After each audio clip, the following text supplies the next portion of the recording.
Welcome and thank you very much indeed for your time. This is TV3 Newday, and thank you to all those sending messages in. Well, we're grateful for your time this morning. Let's take a look at what's on the front pages. The Daily Guide this morning says, robbers strike. Again, kill cop, trader. Human parts dealers arrested. Tutag raises red flag and Ghana to host ECOWAS heads. The Finder newspaper, Ghana to push for COVID-19 vaccines production in Africa.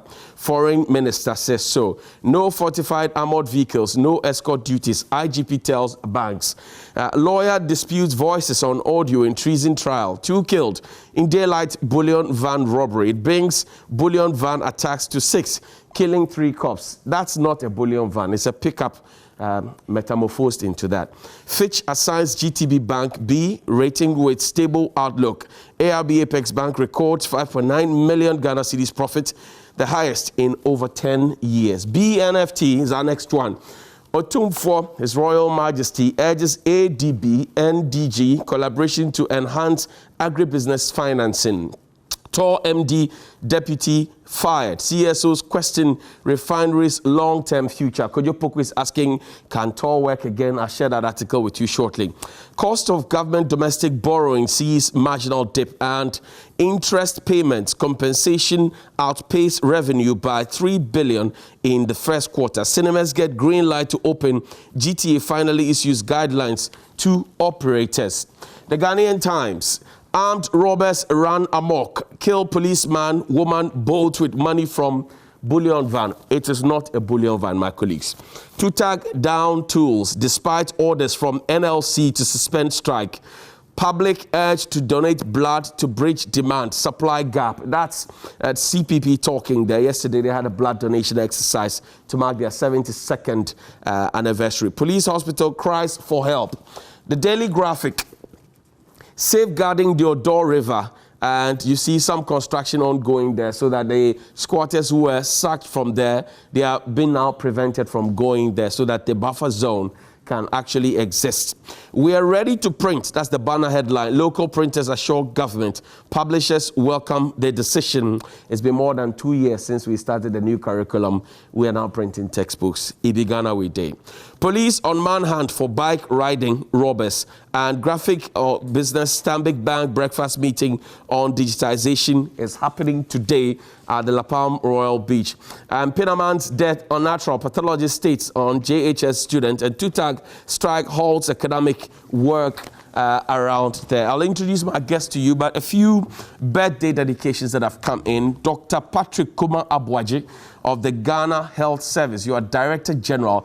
It's your birthday today. Happy birthday to you, Dr. Patrick Kuma Abwaji. It is from all your staff at the Ghana Health Service, Jacob and the rest of the team, wishing you the very best on your special day. Also to you, Mr. Isaac Quay, formerly of NIB. This is from your children. They wish you a happy birthday. And to Adelaide Sego. Yes, Adelaide Sego, it's your birthday today. Happy birthday to you. Live long, stay strong, and prosper in good health. We pray that you would have a Zoom party so that we can join. Roxanne Nelson Eche Dafiamakpo is the Member of Parliament for the North Tongue, South Tongue, I beg your pardon. I always South Dying. I always keep confusing yours with, sorry about that. South Dying in the Volta region, and NS Kumi is also a member of the NPP's National Communication Team. Gentlemen, welcome. Thank you very much for your time. Great. Good to see you. It's a privilege to be here. Great. Good morning to you. Good morning to our viewers, especially to my constituency, Peki Palikwevetoko. I see. We need to visit home. Yes. One of these days. I just returned. I see. It has a constituency. We're okay. Just that after the tree planting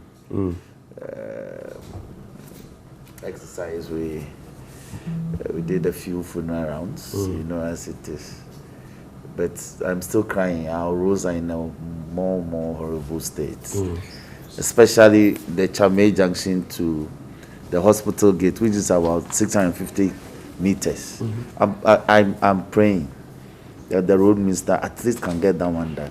Okay. So when persons are transported to the hospital for emergency purposes, at least their medical condition will worsened, just between the junction and entry to the hospital. Okay. Yes. I see. Ernest, good morning to you. Good morning. Everything cool? By God's grace. Sharp. Great. And also a happy birthday to Mo Sambo, my good brother. It's your birthday today, Mo. Happy birthday to you, Mo. And we pray that Allah will continue to bless you in many different fronts. Because you mentioned tree planting, because let me begin with you. So we are planting 5 million trees, or so we're told. We planted 5 million trees with 125 million. That's the estimate. But since 2017, we have also had the Youth in Afforestation, whose That's job... the Forestry Commission. Right. Whose job it is to plant trees. And guess what? The seedlings that we are planting now are also being shepherded or spearheaded by the Forestry Commission. Yes.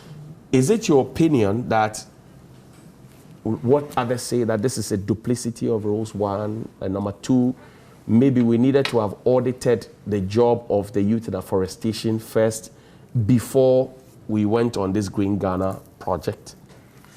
Thank you. I criticize the approach, but not the policy. Because you see, we've been doing a lot of tree planting engagements in this country. But after the fanfare of planting, we don't monitor how the seedlings fare. And I'll give you an interesting scenario. Tell me. In 2003, about 20 years ago, government by policy imported mango seedlings under Professor Kasim Kasanga. If you recall, it became a topical matter. And the mango seedlings were planted, I think 200,000, the record will show. Right. But as we speak, almost 20 years, we don't know the fate of those seedlings. And I don't want this new exercise to fall into that sort of problem. So I have asked the minister when he came to Parliament to, Parliament we were particularly encouraged to participate. So we didn't sit on Friday. So I asked him, what is the approach to nursing, not the planting. As for the planting, it's just a one-off exercise. Okay. But when we plant, The aftermath. what's the approach to nursing the seedlings so they attain maturity? Now, I also asked him whether land banks have been secured for purposes of this tree planting, so we can create woodlots. A woodlot is a parcel of land that contains simply wood for some purpose, either to serve as a windbreak or to help regenerate some degraded landscape. And he found the idea interesting, because if we are simply planting along streets, along highways, a time may come when the roads are supposed to be re-engineered. All these trees are removed. All the trees we see in Accra, the one along for say airport, apart from the 37, the colonial one, they were planted by Nana Kuredu. Oh, okay. And 31st December group. Those days when, under Jeron is when they do the roads, she goes out To plant trees. to plant the trees. I see. That's how come we have tree-lined streets, especially those that are around 25 to 30. She did all those things. When she left the scene, there's no agency that has been responsible for securing or planting seedlings along newly constructed roads. And I give you another example. From Tema Roundabout, or let's say Ashaman, from Afariwa all the way to Akosombo, when that highway was done in 98, she again planted the trees. But increasingly, because that's my route, increasingly I see that people are cutting them one, occasionally they'll cut one. Now that road is to be re-engineered, and all those beautiful ornamental plants are all going to go. It doesn't look like we have a bigger plan. Yes. So I tell him that, and I say that the 5 million seedling we supposedly to have been planted on Friday, if after just 1 year we can have 500,000 surviving. That would be wonderful. The youth in afforestation. I'll come to that. Because this is a much bigger one. You've seen the budget. If we can have 500,000 of the 5 million surviving, that would be wonderful. Then next year we can plant another 5 million. In 10 years, what we seek to reverse would have been on course. But if we don't have a policy to monitor the growth of the seedlings, they'll wither and die after a few weeks. Now, the forestry program, under Sir John.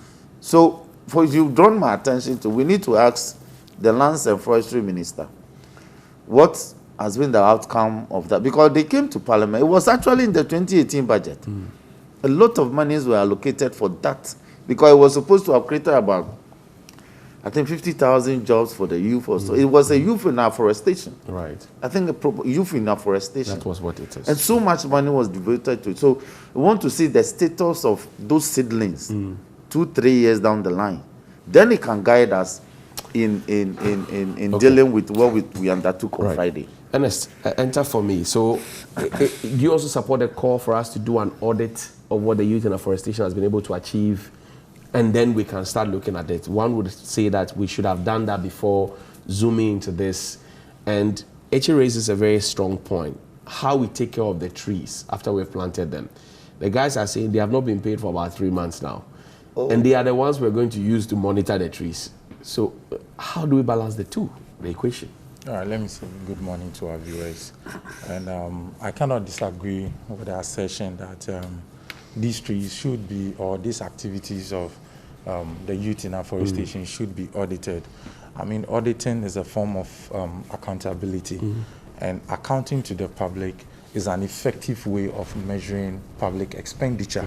So far as money has been accrued in terms of that direction and paying for the activities of these youths, it is in order for their activities to be audited. But that is not to say that because of that, no other policy direction in terms of planting of trees should be undertaken or should not be undertaken. Why do I say so? We live in a country where people fell trees indiscriminately. People purchase land or acquire lands for their own activities, and they happen to fell trees without anybody's consent. And we happen to use trees a lot. There are charcoal that engages people to use a lot of trees. We are using a lot of wood in our system. So people do make use of trees a lot. So whenever there is a policy for us to plant more trees, I feel it is in order for us to do so, especially with the environmental concerns that has been generated in recent times. We are told that even the ozone layer is being depleted, and we are told that the amount of air that is released by the tree can get the ozone layer to be repaired due to reduce the kind of harmful effects that go. So, I mean, the planting of trees is something that everybody supports, and I think we need to engage in it a lot of time. And I also support the call that these trees that have been planted should not be left to grow on their own, but then should be monitored, especially where people do not know the kind of soils that they planted in, the soil types that they planted in, the trees that they took, and where, I mean, people undertook these activities on their own volition without adequate knowledge in these things. So I feel from time to time, people should be guided, people should be advised, and people should be controlled in making sure these trees are able to grow and come out well as expected, so the public purse is not wasted. Okay. Grateful. Thank you very much indeed. Eche, let's talk about the slain policeman. I'm very livid about it because he is a younger brother to a former mate at the GIJ. He is not even up to 1 year in service, and this is what he had been met with. But the IGP is warning or charged the Association of Bankers to provide fortified armored vehicles for cutting currencies by the end of June 2021, as they had earlier on agreed with the Ghana Police Service. He warned that failure to do so, the police would withdraw their officers from escort duties. This is what the IGP is saying following the murder of the policeman and one other. Is he speaking at the right time? Should he have spoken earlier? Or this is perhaps a knee-jerk reaction? What do you say? First of all, my deepest condolences to Constable Pinamine and the family. Look, Hughes, I'm trying to exercise restraint in this matter. Please do. Look, just last week, armed men on a motorbike shot someone right in front of the police headquarters. Broad daylight. I think it happened on Wednesday or Thursday. Wednesday. Just after about 30 minutes, I suspect that the same group or the same people struck at Pig Farm Junction. Shot someone who had gone to receive his money from the bank, struggled with him with his bag, and he won't let go. They shot him and left him dead. They took bystanders to rush to his aid and took him to hospital. They had left long before the police came in. And the one that happened opposite the CID or just in front of the police headquarters, right. They had no idea. In fact, somebody told me that they got the information on the news. So it's how terrible. Are you serious? Yes. A senior police officer told me he was shocked that the thing happened right outside the headquarters, and he was hearing of it on the news. So there was a meeting early in the morning the next day. And now this. And I heard you, when I came earlier, I heard you speak about Major Mahama. Right. And the other officers. Chief Inspector Ashilevi and all that. Those the posthumous fanfare that we do to their memories. Look, if you go to Tesano Police Training School, there's an epitaph containing a long list of policemen who fell in line of duty. I'll blame government because you see, when you are placed in the saddle, every responsibility you bear. 2 years ago, the vice president told us, as part of some of his rhetorics, that all policemen on duty will be wearing bulletproof. Right. Right. I've seen the gentle, I've seen the photographs. He was in no bulletproof. He's a member of SWAT. Yes, but it makes it more paradoxical that an officer serving with SWAT will go on operation without bulletproof vest. Now, let's come back to the banks. As part of the reforms, I have a document. I didn't know that this matter would come. I would have brought it to the studio. The Bank of Ghana, as part of the reforms, had given the banks, I think up to 2019, that those who will not use properly modeled bullion vans, they will not permit them to cut money. Is that a Justice Archer commission report? No. This is a Bank of Ghana reform. So it's part of the requirements. Okay. For the banks to be able to, in fact, come to Bank of Ghana and take money. It don't have to be using any, what's the name? A Toyota Hilux, remodel with the hairdresser's container material. What's that? So I am shocked that in 2021, June 2021, these vehicles are still plying our roads, pretending to be bullion vans, carrying, and when you see them on the Eastern Corridor, when they go to Hokwa and take money and they are coming. And I asked myself, if you take money from Accra, you are taking it to the northern side of the Volta region to Uti area. You are using the Eastern Corridor, which is in a horrible state, and you are led by robbers on a motorbike. How would you receive help? Because the help that will come from any SWAT team will struggle to even speed and come to. That's a license to die. Yes. So the vehicles are not properly modeled. And I saw the Bank of Ghana, it was a directive that the banks were supposed to have complied I think a couple of years ago. Okay, so here's a letter dated the 24th of December 2020. As a reference SFBK 32 2020/8 is from Ms. Alhassan Andani. Is addressed to Ms. Alhassan Andani, is Executive Secretary of the Ghana Association of Bankers, Snit Tower Block, Accra. Says, dear sir, armored bullion vans to be used for cash in transit activities. Following the Bank of Ghana's meeting with cash operations managers of banks held on Thursday, 15th October 2020, Bank of Ghana hereby directs all deposit money banks and specialized deposit-taking institutions to acquire armored plated bullion vans for its cash operations. The above directive is a result of the spate of armed attacks during cash in transit activities leading to loss of lives, currency and destruction of sophisticated equipment, which has become a national security concern. Accordingly, DMBs and SDIs are required to comply with the following. 1. Phase out and replace all soft-skinned cash in transit vehicles presently in use with fit-for-purpose armed plated vehicles with European standard B6 ballistic protection for passengers compartment and European standard B4 for cargo compartment, just like what our SWAT or FPU would use, that standard. Involve Bank of Ghana in the procurement of the armored vehicles to ensure compliance with requisite specifications.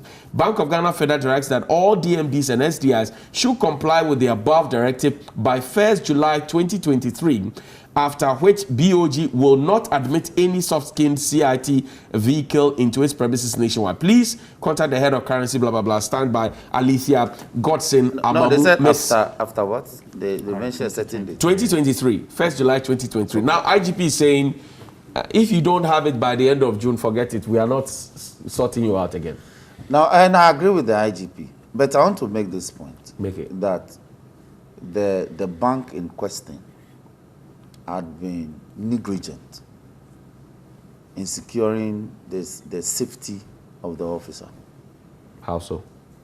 Because you see, the protection that he was offering for the cash, and the other practice is that they were hopping from shop to shop in collecting bulk cash.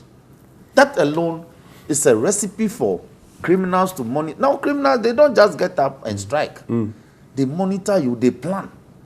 So I'm sure they must have monitored them, knew even the collection points, the time that they go around to do the collection.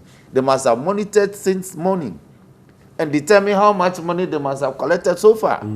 It was sufficient enough for them to strike. And he was shot through the window. Even stones are cracking windows. Right, on the Gimpa stretch. So how would a bullet? And see how they, oh no, man, no. This one unacceptable. This one unacceptable. NS, have we lost it? I don't think so. Why don't you think so? You're waiting for us to die before? No, you don't need to die. Okay. But these things do happen, no matter how protective or foolproof your systems are. There are different levels of security, and you can never have 100% efficiency of the system. Definitely, there's going to be failures with the system, and you do not to pride yourself with it. However, well, before I continue, let me say my condolences to the families of the lost souls. I mean, this ought not to have happened, but it has happened as well. So, I mean, we grieve with them, certainly. Like I was saying, you cannot have a foolproof security system. What you do is that you put in place strategies and you vary the strategies as people become sophisticated or people become adaptive to the system. And I think that partly we can blame the security agencies and the banks for some of these failures that has gone on.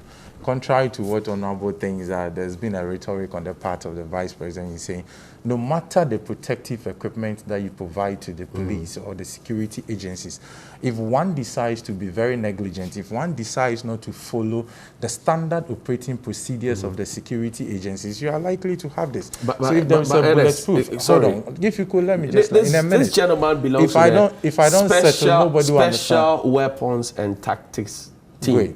Great. Now, he has no body armor. Yeah. He has no helmet.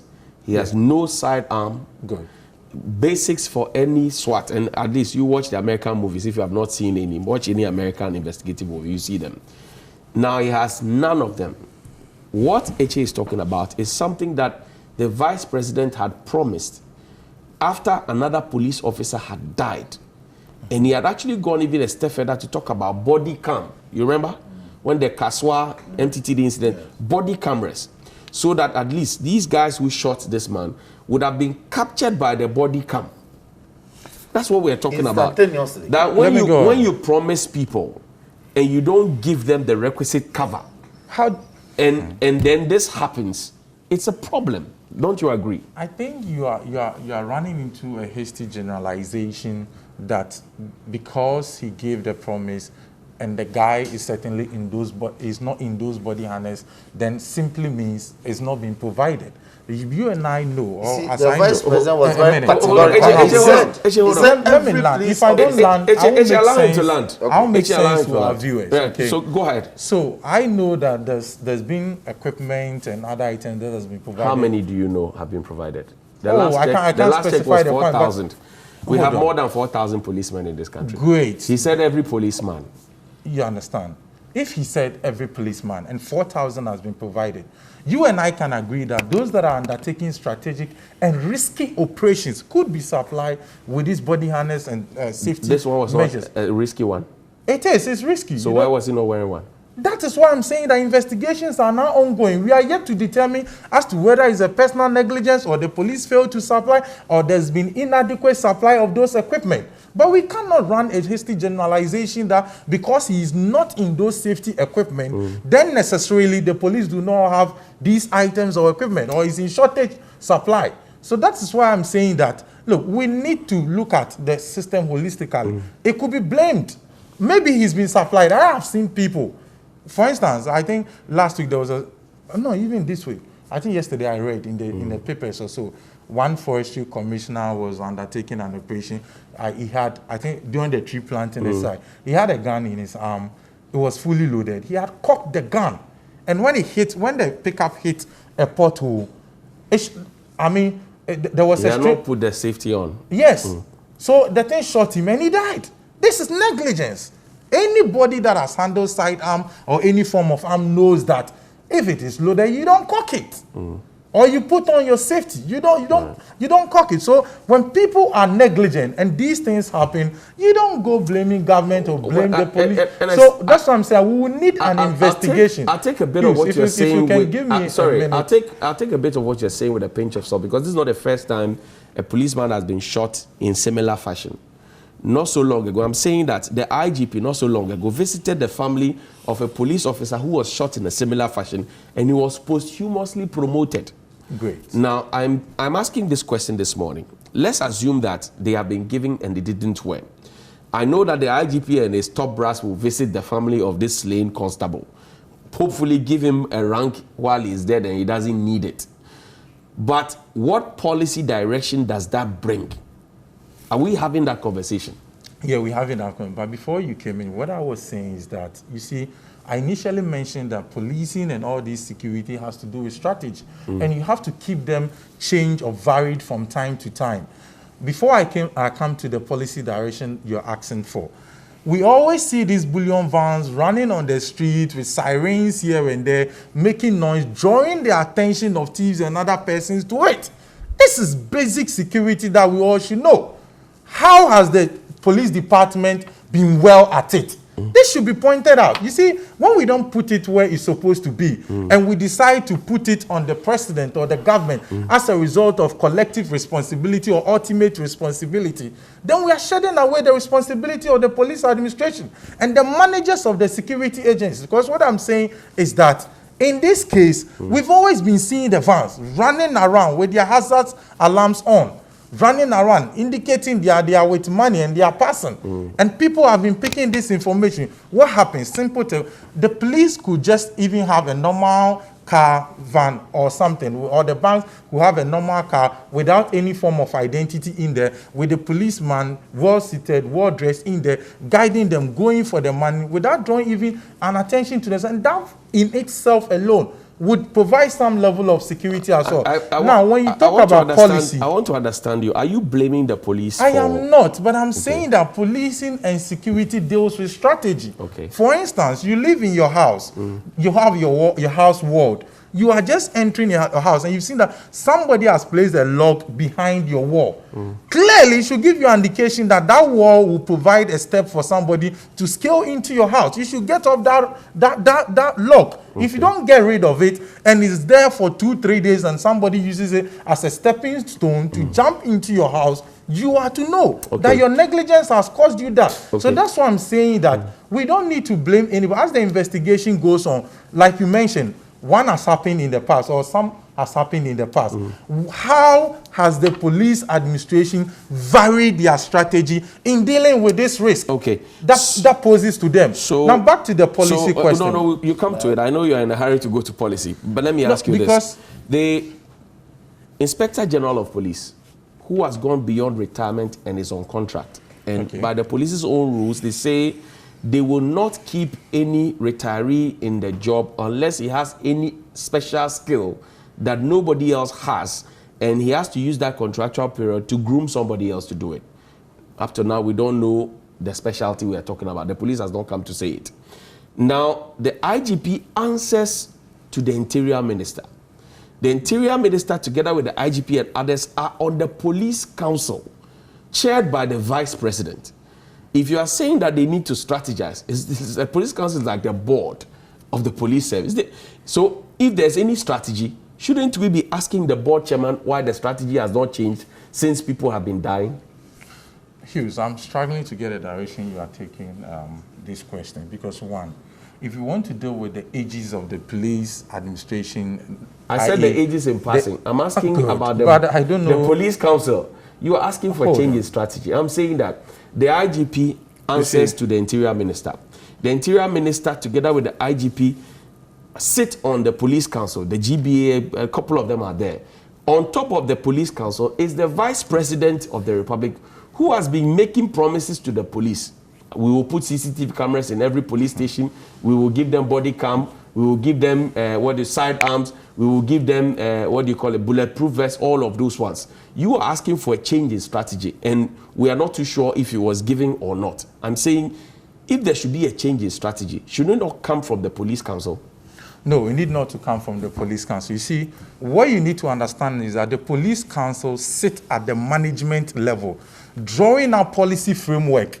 What we are asking for, what we're discussing now, is an operational strategy, which lies squarely within the police administration. So the Vice President sitting on the Police Council draws up the security framework or the policing framework for the police. Now, when you come down there, people that sit at the various heads units now goes into operational strategies that should link up with the framework at the top. So you cannot link the operational failures to the Police Council, because they cannot come there and draw up operational strategies for every unit and every department. But because you are trying to put the blame at the topmost level. Hold on, Honorable.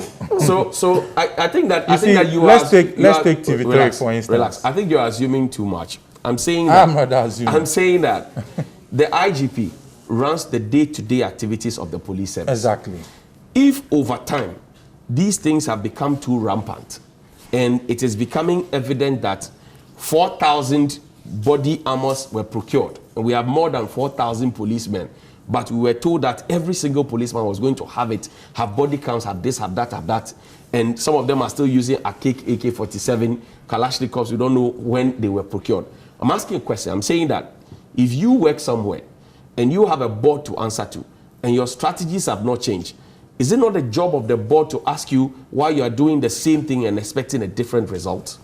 Hughes, one breath, you are talking about the shortage of body harness or body safety equipment. I use that as a background. I asked you a question. Yes, because what you are asking, you cannot link it to it at the same time. Because if I sit in that position and I do not have adequate of these resources or equipment, what I do is I use them strategically. So those that are undertaking risky operation, as and when it demands, we release it to those people first. You cannot tell me all the police administration or the police population work at every point in time.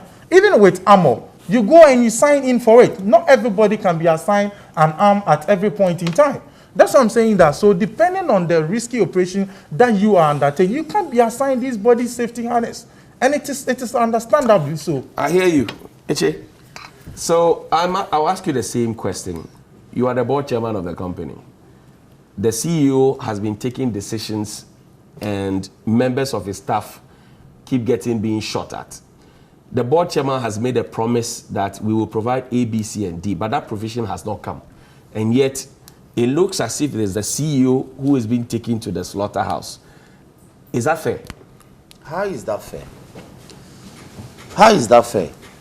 Hughes, when you promise at the funeral of another slain officer that going forward, all policemen on duty, he didn't even differentiate. So I'll give him the benefit of the doubt that policemen on duty in such dangerous circumstances wear body armor, and another is slain, and my brother says it's not a matter of policy. How is it not a matter of policy that the police council couldn't direct that all officers who are to be engaged in such dangerous activities are at all material times to appear in full body armor? When I decide to go and send a petition to the Electoral Commission, they'll find the full armor hooded like Robocop and come and stop me. But when we need those materials for someone who is guarding money collection, they won't find it. Huge. And I have a problem. What's your problem? The problem is that just last week, a couple of days ago, if I say a week, it looks too distant into time. A couple of days ago, armed men on a motorbike struck within the presence of the police headquarters. So it's not a matter about policy. It's about the fact that insecurity matters are at its heightened The level. government disagrees with you. Why? We will show him the statistics. Huge. Between Afariwa and Peve, there are over 22 police barriers and military barriers. What are they checking? When you are entering the Volta region, it's a nightmare when you are entering the Volta region on a weekend, even on a normal day. And each barrier has about 6 or 7 men. We've deployed men. It shows our priority. We deploy men onto roads that nothing is happening on.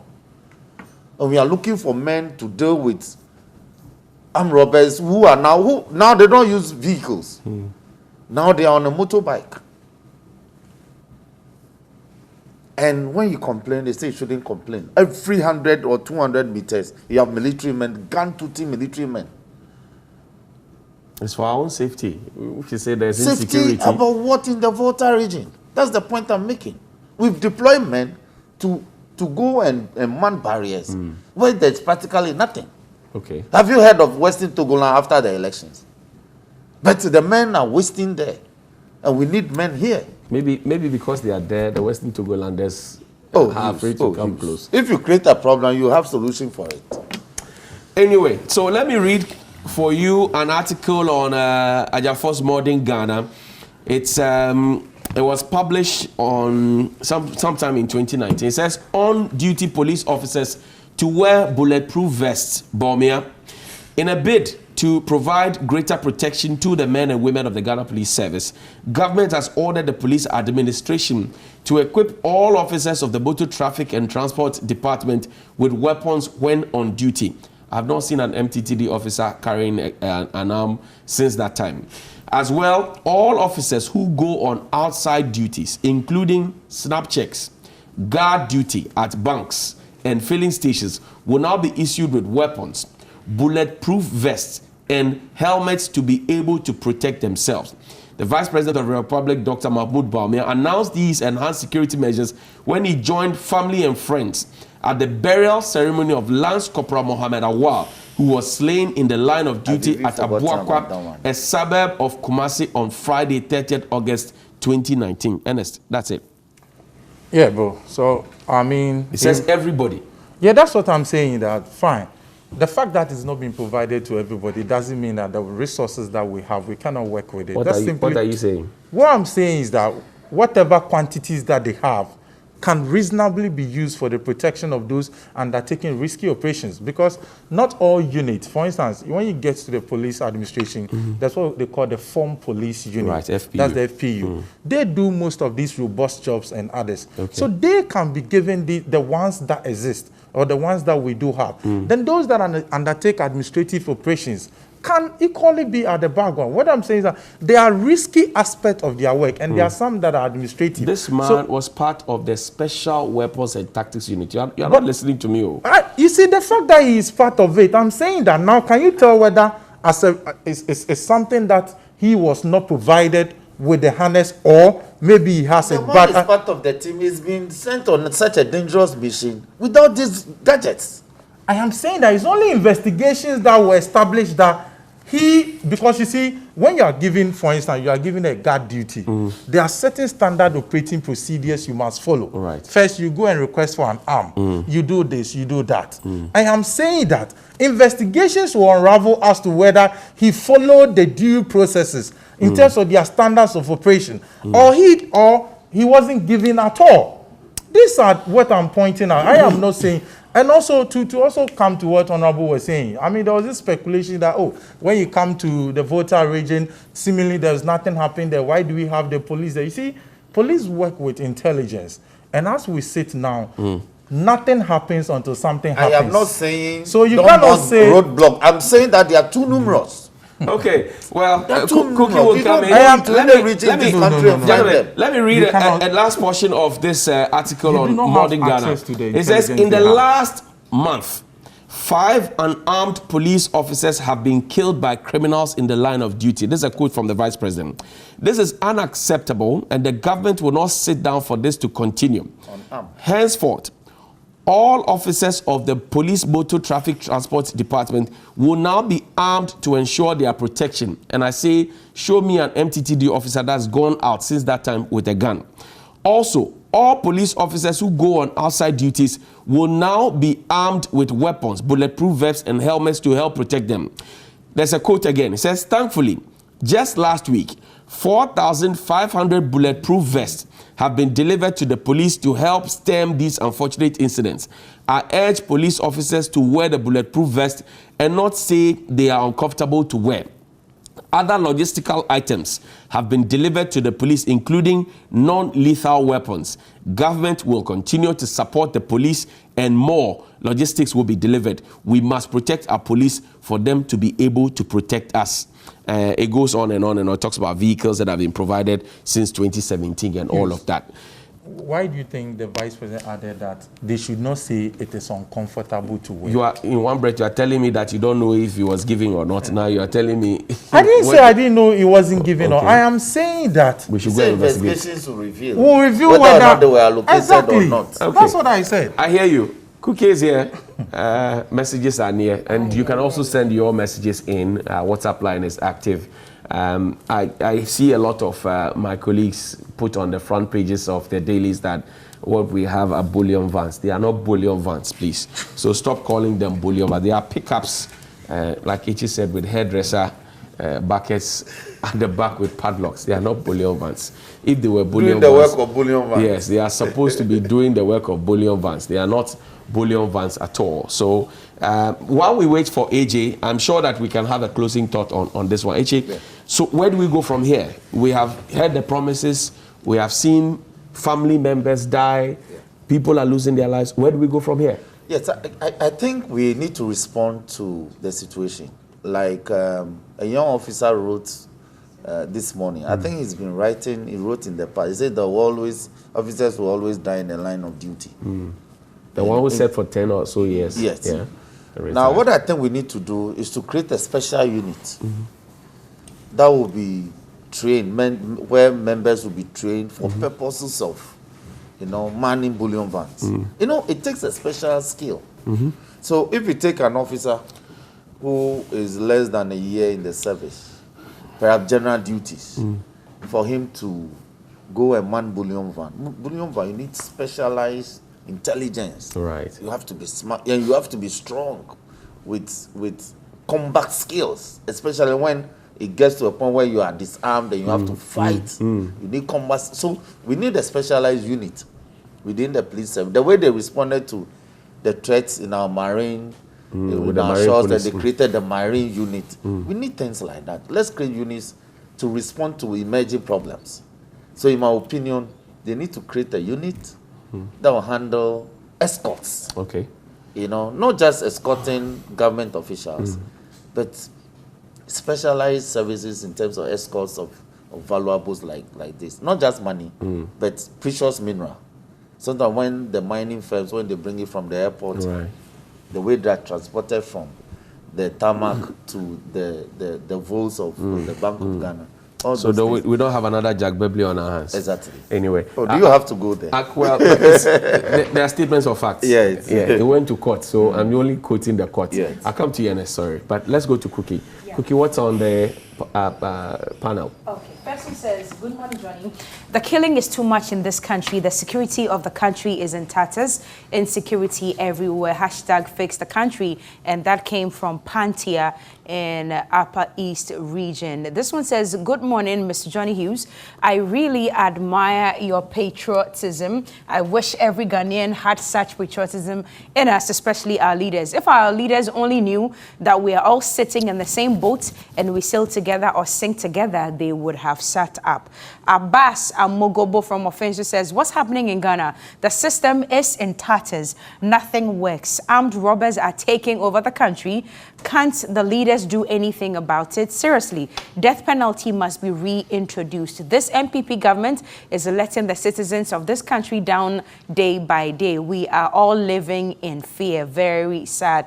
Boshaba Amisti from Gosu Zongo says, Ghanaians should expect good things from President Anado in his second term because he has good policies that will help the country to move forward. My regards to Yao Osei Boabeng, a Sunafo North MCE, and Honorable Evans Opoku Bobie, a Sunafo North Member of Parliament. Master Planner Junior from Kintampo says, both Ghana police and government must be up and doing. We as citizens must also be very security conscious. Police to civilian ratio is now 1 to 800. We need to recruit more competent people in the police service. Ilyasu from Tamale says, just last week around the ministry traffic light, there was broad daylight robbery of some Forex Bureau operators on their way from the bank. Very unfortunate. Their lives were lost in yesterday's robbery by those deviant and social misfits. May Allah expose them and punish them adequately. Meanwhile, I implore citizens to take our personal security seriously. There must be other means of transporting monies since these criminals are now very sophisticated. Good morning, Johnny, and I trust you're doing great. Apart from wrongly describing the cash pickups as bullion vans, we should also look at the roadworthiness of the cars for such an exercise. Last time around the Stambik Height, I witnessed one being pushed to start towards the Avians Road, and when I drove off to 37 again, I saw one parked at the bus stop in front of Ope Bia, and that was just within a span of 10 seconds. They should look at their fleets and all belong to they should look at their fleets because all of them belong to Montreal. Richard from Airport sent in that one. Prince Henry says, good morning, Johnny. Instead of the IGP showing leadership by providing his men with bulletproof vests and also demanding from the Vice President, Dr. Baumia, his promises to the Ghana police, he's rather blaming the banks. The IGP must be proactive than reactive in handling security matters in our country. Last one says, so has VP Baumia supplied the bulletproof accoutrement to the police? It is easier said than done. The biggest Google liar of 2020, Baumia, and that came from Stephen in Kwabenya. That's distasteful. Yeah. Well, Ernest, so one thing that I don't want us to lose sight of is the fact that the so-called bullion vans, or if you like, the pickups metamorphosed into bullion vans, belong to private security companies that are contracted by the banks. Yeah. To protect the cash that you and I will go and deposit, supervised by the Bank of Ghana. And these things continually are happening. But the police will also support them with the men with the AK-47 in the front seat to be guarding it. where do we go from here? Before Ernest comes in, I before want he him comes, to argue. he will react. You are aware that national security personnel, they use a lot of vests. Right. Even those who are civilians. Right. And bear arms. Right. Right. Last week the issue, the Asankregwa, is it Asankregwa? Asankregwa, yes. that's right. When we interrogated the issue, the casino. Yes, when we interrogated, we were told that even though they are civilians, they've been trained to bear arms and wear bulletproof. Why can't we allow our policemen on dangerous missions wear safe? Okay, Ernest. So I was asking about the bullion banks, the private security that contracts them for the banks, and the police that gives armed protection in that transit. And yet we see this happening. That's a matrix. It's very unfortunate that in this day and age, the banks and the security agencies continue to use this form of vehicles as bullion vans. I recommend that what the Bank of Ghana has given out should be implemented to the latter, so we don't come and sit here and discuss. The 2023 is too far. Yeah, it's too far, exactly. But IGP says by the end of June. Yes, I agree with him. That, I even thought that would have said with immediate effect. Yes, so it should be looked at. I also think that the police should, as Honorable said, as a matter of quick response, put in place units that are quite informed with modern ways of policing and modern ways of providing strategies to protection of the citizenry. Because you remember the Capitol incident where somebody tried accessing the Capitol and killed the police. Go there today and see. There's been serious changes to the kind of policing entry points there. That's exactly what I'm saying. The police shouldn't sit down for these things to happen without varying their strategies. So we played with them to vary their strategies and make sure that their men are well trained. They should have continuous training. Today, if you visit Burma camp right now or you visit any of the military installations, you realize that because we are moving into the rainy season, they started practicing how they will rescue people from floods. Yeah. We hardly see the police running trainings and what do you call it, simulations for their men, so that in case these things happen, they go in there. But Ernest, to be fair to our police, you have at Burma camp, there's a whole barracks. Yeah, they live there. Oh, that's a whole topic. In our police situation, yes, there's a pigeonhole that you have crammed the man and his family into, and those who can't find space in the barracks, the police barracks, I understand. You send them to go and rent private apartments. How do you gather all of them together to train them? But still, there's still so if you want to train them like the soldiers are training this morning, because they are all together, find a comfortable place. Give them peace of mind, then they can do the policing. No, my emphasis and is on the them. You can still do something with the little that you have. So let's start from somewhere. Are you sure? Yeah, still. Training can be organized everywhere. Ernest, I grew up in the barracks. I also grew up in the barracks. And I'm saying that. And I've lived in the barracks Thank all you. my life. So that if you go to Burma camp this morning, yes, and you go to any of the barracks, whether Arakan, wherever it is that you go, you find the men at one location. So it's easy to rally them and to control and train them, regiment them. Whatever it is, if you go to the prisons, go to the prisons barracks here at the headquarters. The corporate institution I work with, when they want to train us, the other day they contact the armed forces. They took us to Achiase management for like 3 to 4 days, and we were trained there. Not for arms, but we're giving some management training. You agree? Let's move on. When you have a police population that is 1 to about 800. It's not as if I don't want to agree, but I'm saying that I'm saying that we live in a country of scarce resources. Anyway, Nelson Robson Dafiamakpo is a member of Parliament for the South Dying. Yes, quick. Yes, please. My road from Enumbuso to Parliament, Tongo to Germany, 23.1 kilometers. It's in a horrible state. And that's Eastern region and Volta region. You access my constituency through Enumbuso if you are going to the big market in Tongo, Germany. The rains are pouring in. They can't, the road is simple. You know, the construction started 2 years ago. The contractor is resilient, and I hear it's not being paid, so he's abandoned. The roads minister says you are late. Hurry. catch up. You are not seeing the roads that have been done. So I'm pleading with him that this one I am not late. Catch up. That road has been done. You are not being fair to the road. In Southern, in the whole of Southern, apart from Avetile to Woodome, which is like 3 kilometers, there's no other road in Southern. The roads minister disagrees. He says you are late. If you are asking for roads to be constructed. And I've just spoken to you about the hospital road. He said it on a Sunday. The 650 meters, just that one. I hear you. Thank you very much. Ernest Kumi is a member of the NPP's National Communication Team. The roads minister said the roads have been done. If you have not seen it, hey, hurry up. Well, John says, please tell the NPP rep, I am telling him with authority, the vice president's promise has not been 2% accomplished. He should stop trying to blame the police with negligence, etc. It's quite annoying. This country is upside down. No wonder the president will come denying the terrible state of security in Ghana. And he puts my shield there. Wow. Anyway, That's your sign. Happy birthday.